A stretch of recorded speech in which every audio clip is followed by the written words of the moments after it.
আমরা এমন এক যুগে বাস করছি যেখানে প্রতিদিনই নতুন নতুন দাবি এবং গুজব শোনা যায়। বিশেষ করে যখন বিশ্বজুড়ে অস্থিরতা আর বিশৃঙ্খলা বাড়ছে, তখন ইমাম মাহদী আলাইহিস সালামের আগমনের খবর নিয়ে নানা ধরনের গুজব ছড়িয়ে পড়ে। অনেকেই বিভিন্ন দেশে বা অঞ্চলে নতুন নতুন ব্যক্তির আবির্ভাবকে ইমাম মাহদী আলাইহিস সালাম হিসাবে দাবি করেন। কিন্তু এই দাবিগুলো কি সত্যি? আমরা কি কোনো ভণ্ড এবং মিথ্যাবাদী মাহাদির আবির্ভাবের ফাঁদে পড়ে যাচ্ছি? যদি এই বিষয়ে সঠিক জ্ঞান না রাখি, তবে আমরা হয়তো বিভ্রান্তির শিকার হব এবং সত্যকে মিথ্যা থেকে আলাদা করতে পারব না। আজ আমরা ইসলামের সুমহান শিক্ষার আলোকে গভীরভাবে জানব ইমাম মাহাদিকে চিনে ফেলবেন কিভাবে, হাদিসের গোপন সংকেত, প্রকৃত ইমাম মাহাদিকে চেনার উপায় কি, ভণ্ডদের থেকে তাকে কিভাবে আলাদা করা যায় এবং এই বিষয়ে একজন মুমিনের সঠিক দৃষ্টিভঙ্গি কি হওয়া উচিত সে সম্পর্কে ইসলামী শরিয়া কি বলে, যাতে আমরা এই ফিতনার যুগে বিভ্রান্ত না হই এবং সঠিক পথে দৃঢ় থাকতে পারি। আপনার ইমানি জীবনকে আরও সমৃদ্ধ করতে আধ্যাত্মিক জ্ঞান ও অনুপ্রেরণার এক অসাধারণ ভাণ্ডার পেতে আজই ভিজিট করুন আমাদের ওয়েবসাইট www.ummakontho.com। প্রিয় শ্রোতা, ইমাম মাহদী আলাইহিস সালামের আগমন মুসলিম উম্মার এক গভীর বিশ্বাস। তার আগমন কিয়ামতের এক বড় আলামত। কিন্তু ইতিহাস সাক্ষী যে যখনই বিশ্বে কোনো বড় ধরনের বিশৃঙ্খলা বা সংকট দেখা দিয়েছে, তখনই কিছু মানুষ ইমাম মাহদী আলাইহিস সালাম হিসেবে মিথ্যা দাবি করছে। এই বর্তমান ফিতনাগুলোর যুগে এই ধরনের গুজবের ব্যাপারে আমাদের অত্যন্ত সতর্ক থাকা উচিত। ইমাম মাহদী আলাইহিস সালামের আগমনের বিষয়ে গুজবের কারণ কি? 1. ধর্মীয় জ্ঞানের অভাব। সাধারণ মুসলিমদের মধ্যে ইমাম মাহদী আলাইহিস সালাম সম্পর্কে সঠিক জ্ঞানের অভাব রয়েছে। অনেকেই মনে করেন তার আগমন হঠাৎ করেই হবে এবং কোনো প্রমাণ ছাড়াই তাকে মেনে নিতে হবে। এই অজ্ঞতার সুযোগ নিয়ে কিছু স্বার্থন্বেষী মহল মিথ্যা দাবি প্রচার করে। 2. আখিরি জামানার ফিতনা। রাসূল সাল্লাল্লাহু আলাইহি ওয়াসাল্লাম আখিরি জামানায় অসংখ্য ফিতনার কথা বলে গেছেন। এসব ফিতনার মধ্যে অন্যতম হল ভণ্ড নবী এবং ভণ্ড মাহাদির আগমন। তারা মানুষকে বিভ্রান্ত করার জন্য নানা ধরনের মিথ্যা ও মন গড়া কথা বলবে। 3. রাজনৈতিক উদ্দেশ্য। অনেক সময় রাজনৈতিক উদ্দেশ্য হাসিলের জন্য বা কোনো বিশেষ গোষ্ঠীর ক্ষমতা বৃদ্ধির জন্য কিছু মানুষ মাহাদি হিসেবে মিথ্যা দাবি করে। প্রকৃত ইমাম মাহাদিকে চেনার উপায় কি? কোরআন ও সহিহ হাদিসের আলোকে ইমাম মাহদী আলাইহিস সালামের পরিচয়, তার বংশ এবং আগমন স্থল ও তার কাজের কিছু সুস্পষ্ট আলামত বর্ণনা করা হয়েছে। এই আলামতগুলো ছাড়া অন্য কোনো দাবি সম্পূর্ণ মিথ্যে বলে বিবেচিত হবে। 1. নাম ও বংশ পরিচয়। রাসূল সাল্লাল্লাহু আলাইহি ওয়াসাল্লাম বলেছেন, মাহাদি আমার বংশ থেকে হবে। তার নাম আমার নাম হবে অর্থাৎ মুহাম্মদ, এবং তার পিতার নাম আমার পিতার নামের হবে অর্থাৎ আব্দুল্লাহ। সুনানে তিরমিজি, সুনানে আবু দাউদ। তিনি আরও বলেছেন, মাহাদি আমার পরিজন থেকে, ফাতিমার সন্তানদের বংশ থেকে আবির্ভূত হবে। সুনানে আবু দাউদ, ইবনে মাজা। সুতরাং প্রকৃত ইমাম মাহাদির নাম হবে মুহাম্মদ ইবনে আব্দুল্লাহ এবং তিনি রাসূল সাল্লাল্লাহু আলাইহি ওয়াসাল্লামের কন্যা ফাতিমা রাদিয়াল্লাহু আনহার বংশধর। অন্য যে কোনো দাবি সম্পূর্ণ মিথ্যা। 2. শারীরিক গঠন।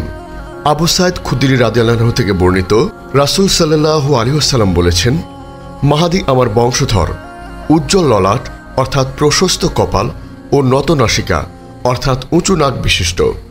সুনানে আবু দাউদ। তিনি কোনো অলৌকিক ক্ষমতা দেখিয়ে মানুষের উপর প্রভাব বিস্তার করবেন না, বরং তার আগমন হবে প্রাকৃতিক ও স্বাভাবিক নিয়মে। 3. আগমন স্থল ও বায়াত। হাদিসে বর্ণিত আছে, তিনি মদিনা থেকে মক্কার দিকে আসবেন এবং কাবার কাছে তাকে বায়াত দেওয়া হবে। রাসূল সাল্লাল্লাহু আলাইহি ওয়াসাল্লাম বলেছেন, তোমাদের ধনভাণ্ডারের কাছে 3 জন ব্যক্তি লড়াই করবে। তারা সবাই কোনো খলিফার সন্তান। এরপর কেউ তাদের বিজয়ী হবে না।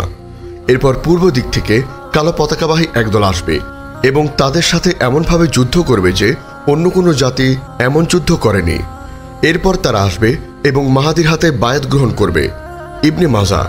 অন্য হাদিসে এসেছে, ইমাম মাহদী আলাইহিস সালামের হাতে বায়াত গ্রহণের সময় মানুষ তাকে চিনতে পারবে। তিনি কোনো রাজনৈতিক উদ্দেশ্য নিয়ে আসবেন না, বরং তাকে জোর করে বায়াত করানো হবে। 4. তাকে চিনতে পারার প্রমাণ। ইমাম মাহদী আলাইহিস সালামের আবির্ভাবের সময় আসমান থেকে এক বিশেষ আওয়াজ আসবে যা তাকে সবার সামনে তুলে ধরবে। হাদিসে আছে, যখন তোমরা দেখতে পাবে কাবা শরীফের কাছে বায়াত নেওয়া হচ্ছে, তখন মনে রাখবে তা সত্য হচ্ছে। সুনানে তিরমিজি। এই বায়াত নেওয়া হবে কোনো চাওয়া ছাড়া, কোনো প্রচার ছাড়া। 5. ইসলামের বিজয় ও ন্যায় প্রতিষ্ঠা।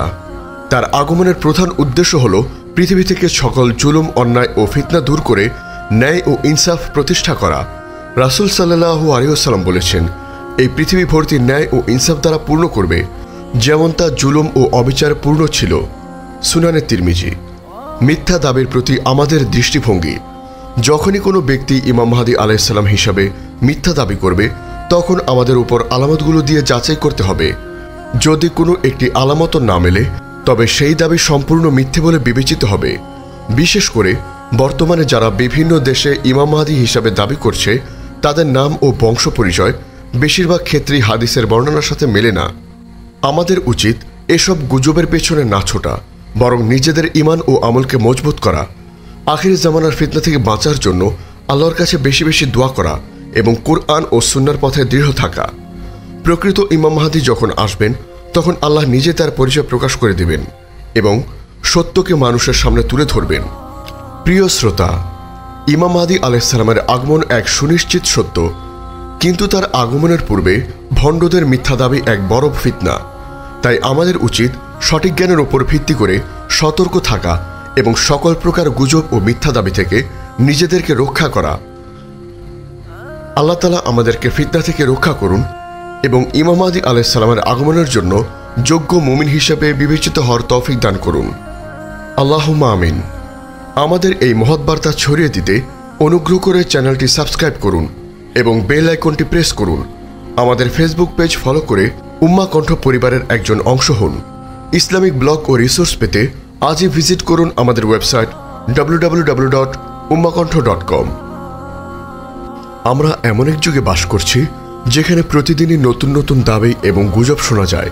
বিশেষ করে যখন বিশ্বজুড়ে অস্থিরতা আর বিশৃঙ্খলা বাড়ছে, তখন ইমাম মাহদী আলাইহিস সালামের আগমনের খবর নিয়ে নানা ধরনের গুজব ছড়িয়ে পড়ে। অনেকেই বিভিন্ন দেশে বা অঞ্চলে নতুন নতুন ব্যক্তির আবির্ভাবকে ইমাম মাহদী আলাইহিস সালাম হিসাবে দাবি করেন, কিন্তু এই দাবিগুলো কি সত্যি? আমরা কি কোনো ভণ্ড এবং মিথ্যাবাদী মাহাদীর আবির্ভাবের ফাঁদে পড়ে যাচ্ছি? যদি এই বিষয়ে সঠিক জ্ঞান না রাখি, তবে আমরা হয়তো বিভ্রান্তির শিকার হব এবং সত্যকে মিথ্যা থেকে আলাদা করতে পারবো না। আজ আমরা ইসলামের সুমহান শিক্ষার আলোকে গভীরভাবে জানব ইমাম মাহদীকে চিনে ফেলবেন কিভাবে, হাদিসের গোপন সংকেত, প্রকৃত ইমাম মাহদীকে চেনার উপায় কি, ভণ্ডদের থেকে তাকে কিভাবে আলাদা করা যায় এবং এই বিষয়ে একজন মুমিনের সঠিক দৃষ্টিভঙ্গি কি হওয়া উচিত, সে সম্পর্কে ইসলামী শরিয়া কি বলে, যাতে আমরা এই ফিতনার যুগে বিভ্রান্ত না হই এবং সঠিক পথে দৃঢ় থাকতে পারি। আপনার ঈমানী জীবনকে আরও সমৃদ্ধ করতে আধ্যাত্মিক জ্ঞান ও অনুপ্রেরণার এক অসাধারণ ভাণ্ডার পেতে আজই ভিজিট করুন আমাদের ওয়েবসাইট www.ummahkontho.com। প্রিয় শ্রোতা, ইমাম মাহদী আলাইহিস সালামের আগমন মুসলিম উম্মার এক গভীর বিশ্বাস। তার আগমন কিয়ামতের এক বড় আলামত। কিন্তু ইতিহাস সাক্ষী যে যখনই বিশ্বে কোনো বড় ধরনের বিশৃঙ্খলা বা সংকট দেখা দিয়েছে, তখনই কিছু মানুষ ইমাম মাহদী আলাইহিস সালাম হিসেবে মিথ্যা দাবি করছে। এই বর্তমান ফিতনাগুলোর যুগে এই ধরনের গুজবের ব্যাপারে আমাদের অত্যন্ত সতর্ক থাকা উচিত। ইমাম মাহদী আলাইহিস সালামের আগমনের বিষয়ে গুজবের কারণ কি? 1. ধর্মীয় জ্ঞানের অভাব। সাধারণ মুসলিমদের মধ্যে